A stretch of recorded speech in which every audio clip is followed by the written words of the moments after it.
आचार्य सिद्धेश्वर पादुकाभ्यो नमोस्तु सीतापति पादुकाभ्याम्। अंजनानंदनं वीरं जानकी शोकनाशनं कपीसमक्षहंतारं वंदे लंका भयंकरं संत बड़े परमार्थी भेष धरे अवधूत राम नाम को गोला फेंके भाग जाए सब भूत।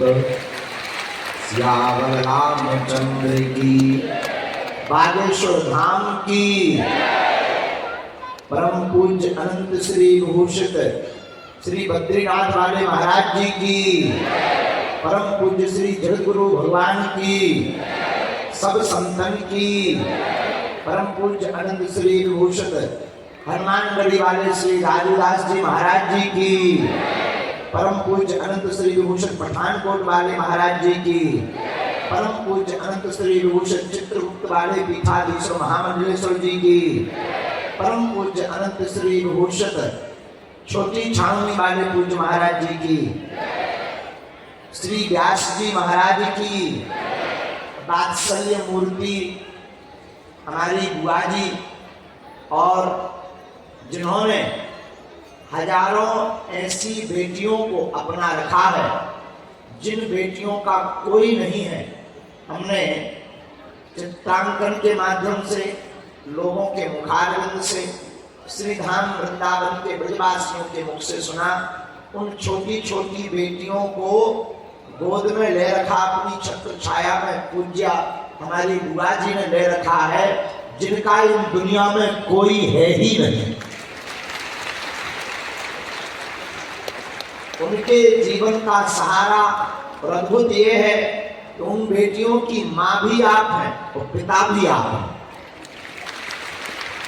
ऐसी वात्सल्य मूर्ति पूज्या सबके लिए तो दीदी माँ हमारी बुआ जी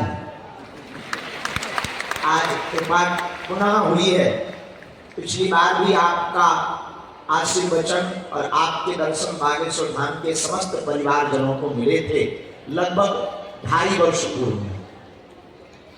बगल में ही एक और दिव्य विभूति विराजमान है मंच पर जिनके दर्शन करके हम सब धन्य हो रहे हैं।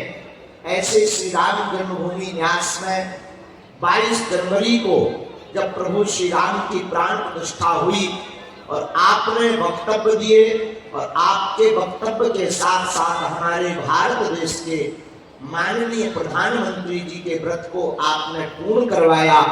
ऐसे परम पूज्य अनंत श्री विभूषित महाराष्ट्र की धरती पर संत ज्ञानेश्वर की भूमि में सनातन संस्कृति और संस्कृत के प्रचार के लिए पूरे भारत में अनेकों संस्कृत विद्यालय आपने चलवा रहे हैं।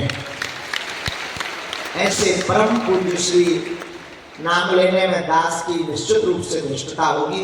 पूज्य महाराज जी पर कैमरा कर दिया जाए सो ही ठीक रहेगा। अकेले में तो नाम लेने में दम बढ़ जाती है, सामने सामने में ये लगने लगता है कि कहीं विस्फोट ना हो जाए। तो पूज्य महाराज जी का भी दर्शन हम सबको हो रहा। बोलना तो हमें नहीं चाहिए था लेकिन अब रहा भी नहीं जा रहा। शुगर वाले को अकेले में रसगुल्ला मिल जाए तो वो इतना खाता है जिसका जितना उसका खाता भी नहीं होगा उतना खाता। उसी प्रकार हमारे जैसे धूर्त मूर्ख को माइक मिल जाए तो बोलने की आदत पड़ जाती है। आज हमारे पूरे बागेश्वर परिवार के भाग्य जाग गए, इतने महापुरुष यहाँ पधारे गए हैं। जितना भी परिकर सेवादार मंडल यहाँ बैठे लोग, मंगल की बेसी वाले, बागेश्वर धाम के दर्शनार्थी, ये सब पनकी वाले पूज्य महाराज जी भी विराजमान हैं और महामंडलेश्वर जी भी विराजमान हैं। पूज्य श्री राम जी महाराज जी भी विराजमान हैं पंजाब से। 110 वर्षीय महात्मा भी हम प्रयाग से, अभी हम वहाँ व्यस्त थे लेकिन अभी चरणों के ऊपर हमें दास की नजर पड़ी। 110 वर्षीय पूज्य महात्मा प्रयाग से पूज्य महाराज जी पधारे हुए हैं। आपकी उम्र बहुत हो गई और लेकिन आप बहुत अद्भुत कृपालु है, पिछली बार भी कृपा करके पधारे थे। यह आज का 5 तारीख का और कोई विशेष वार्ता के लिए संत सम्मेलन नहीं रखा, हमको संतों का बुलाने का चाहिए था बहाना। तो कथा और यज्ञ के माध्यम से तो आते कुछ नहीं आते कि कन्या विवाह तो हर साल होता है, तो आ जाएंगे। तो हमें लगा कि एक बढ़िया उपाय है, ये बहाना हमने ऐसे नहीं पाया, एक विधर्मी के मुंह से पाया। एक विधर्मी ने कहा कि राम मंदिर बन गया तो क्या देश का भला हो गया। अब पंडित पुजारी मजे उड़ाएंगे, दान पेटी में चढ़ावा आएगा, पंडित पुजारी उसके मजे उड़ाएंगे, संतों के तो मजे। और कृष्ण जन्मभूमि के लिए भी आप बात भी करो तो काय के लिए। विचित्र बात हमको सुनकर के ठेस पहुंची, तब हमने उसको बड़ी विनम्रता पूर्वक कहा कि पंडित पुजारी के लिए दान पेटियां नहीं है, भारत के विकास के लिए और सनातन के वर्चस्व को बनाने के लिए है।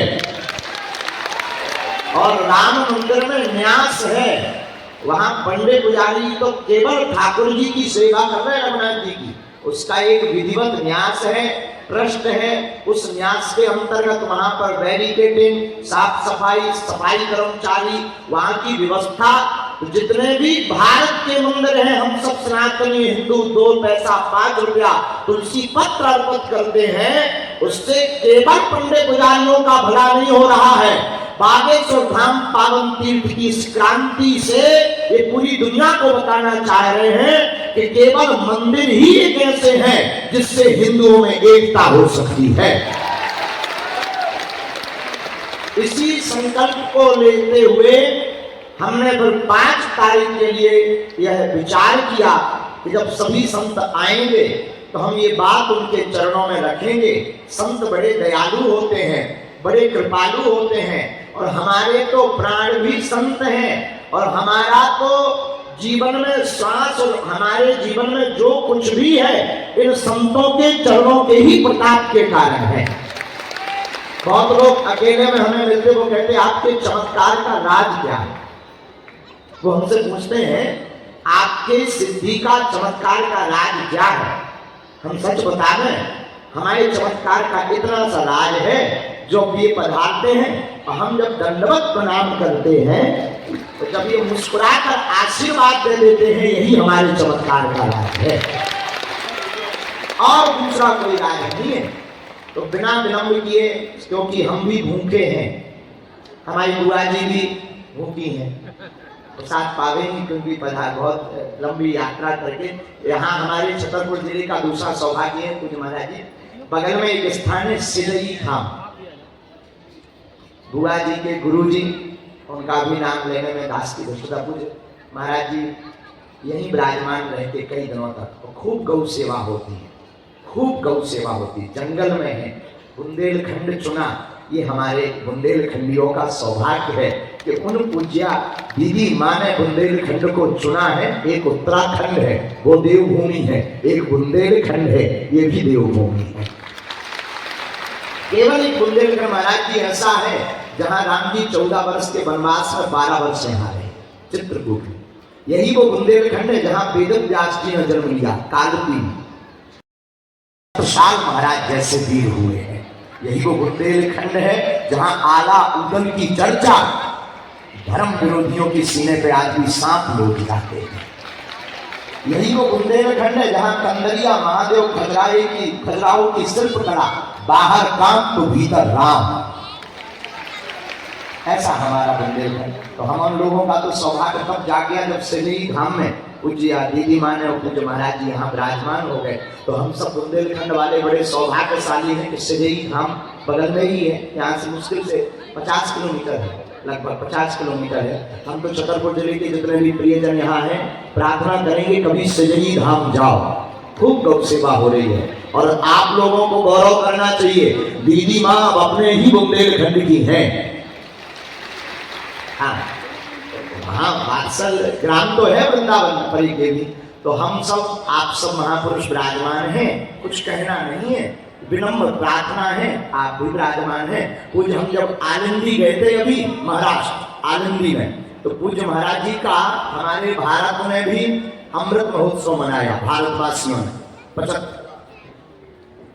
75वां अमृत महोत्सव मनाया।